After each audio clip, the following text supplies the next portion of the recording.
Hi guys! Magmukbang tayo. Ito yung mukbangin ko ngayon kasi katatapos ko lang sa work. Ito, litos. Kumakain ba kayo ng litos? Ito lang yung kinakain ko sa gabi guys. Ito, boiled eggs and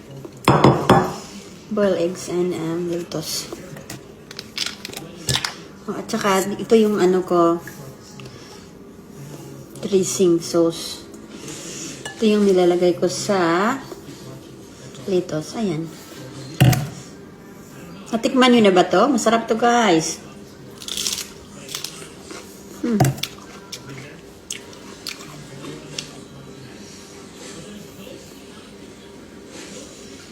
Kain tayo.